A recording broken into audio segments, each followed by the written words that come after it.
Hi there, this is Brittany from By Brittany Goldwyn. I post videos about plants and projects, and today we are talking about growing green onions. I don't have a ton of time right now to work in the garden, but this is one of those tasks that, like, super late winter, very early spring, I need to check off my to-do list. So I figured we would film that today and make a little green onion video. So I like growing green onions because other onions are really difficult to grow without like row covers because you're dealing with a lot of allium leaf miners on them, whereas green onions do not have the same issues, and green onions will just like grow with you ignoring them. I popped some seeds in my garden last spring for the green onions that I took these from. Even though we're in Maryland Zone 7A work, it's very cold, lots of snow, lots of ice and whatnot. The green onions survive over the winter and they are just now starting to re-sprout. So I am going to show you guys what my green onions look like right now. They have multiplied, so we're going to split them up.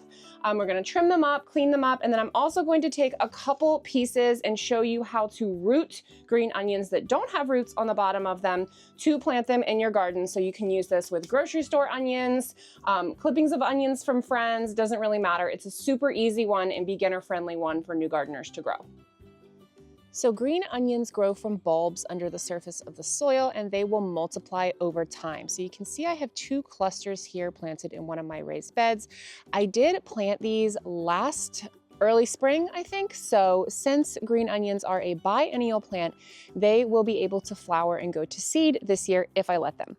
However, it's been a long and cold winter, so they are looking a little bit shaggy. Now they will rebound, but I'm going to show you what I do to maintain them in the very early spring here in Zone 7A so that I can spread them out a little bit more and get more green onion plants for this year. So the tips of these are looking a little icky, so that's no big deal. They've had snow and ice on them and really bitter cold temperatures here in Maryland, way colder than we're used to for some short stretches of time. So it's definitely not a mild winter like we had last year. You never really know what you're gonna get here in Maryland. So what I'm doing here is just pulling off all of these like super dried areas, clipping down the tips, just cleaning them up a little bit. This is just like harvesting the onions. If you were to eat them, I'm just chucking everything that I'm clipping off here to the side. Now I already did the plant on the other side, which is a little bit easier to see what I mean looking at that one. But when you look down at it from above, you can see that there are several plants in here. It actually looks like 1, 2, 3, 4, 5, 6, 7 maybe. And then this one over here has 4 now. So I'm going to dig these up and separate them and plant them more evenly along this row here. I'm gonna take my little seed planting trowel here and just dig up a wide area around these so that I can get them up in like one big cluster and then inspect what I'm working with and separate them out. So I'm just using this little Fisker's seed planting trowel, which I use for lots of things other than just planting seeds. I got my husband a Fisker's axe for Christmas for wood chopping, and it was very highly reviewed. So I'm just gonna get as close as I can here to the roots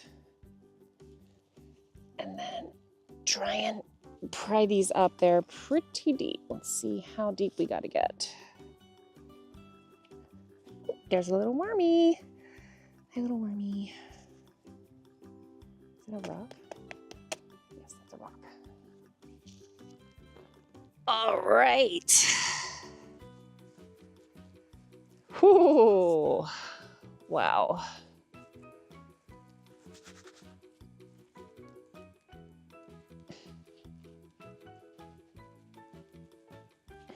So here is how our green onions look.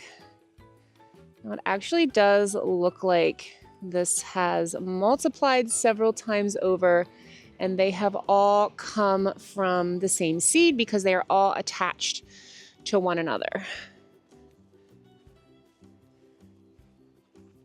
So I'm going to take a closer look here at these. I'm actually going to see if I can just cut these in half so that they keep some of their root systems, just like I would split a perennial, so I don't have to regrow any of these. But I am going to take 1 or 2 so I can show you guys the process of rooting a green onion to grow a new one, so you'll have green onions forever. So first, I'm gonna grab my hory knife and cut this up.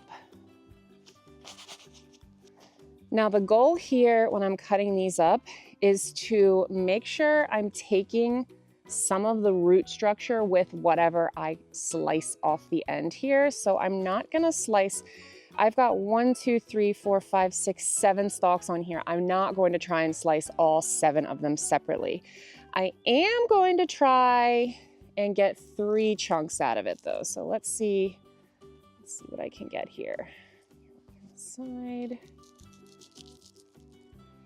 Whoops, that one was a failure. So I accidentally trimmed these 2 off. So it looks like these 2 are going to be my candidates for rooting in water.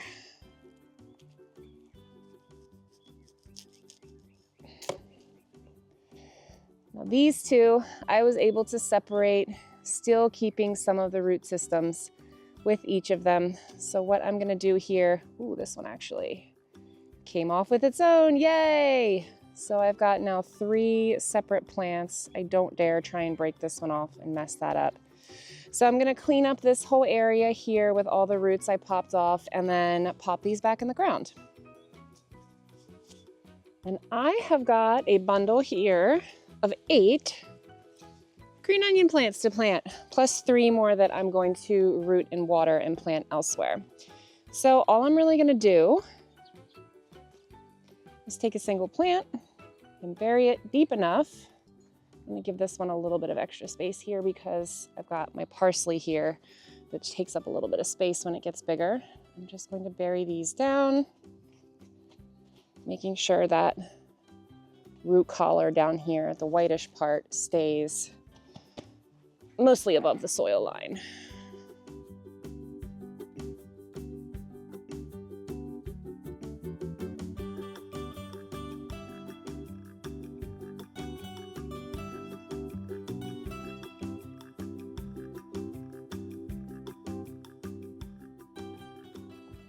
All right, getting our last one in here. So I've consolidated all of my green onions to one area in the garden. Now these are looking pretty good actually right now. I mean, I could clip off of these to eat if I wanted to right now. They're looking pretty solid, but what I'm going to do is give these a good water because it's been a bit dry over the last week. And then we're gonna head inside and show you how to root a green onion stem, because I've got 3 that I cut off that do not currently have any sort of root system on them. So we'll root these. Okay, and we are inside, and I have chopped the green tops off of these green onion pieces I brought in to root because I wanted to eat them. And then I put them all in this little glass of water. Now you only need a couple inches because you don't want the whole green onions to be submerged. And you definitely don't want the tops to be submerged. So I'll just set this in a sunny window, wait for them to root a bit, and then pop them back into soil. I'll keep them here in this window with some of my other little propagations here. And it's also worth noting that since this is such an easy rooter, you can grow this on windowsills, patio gardens. This is a really good choice for smaller space gardens where you may not have a lot of space for things, or even like a balcony, a patio, or a super sunny windowsill you can go grow green onions on.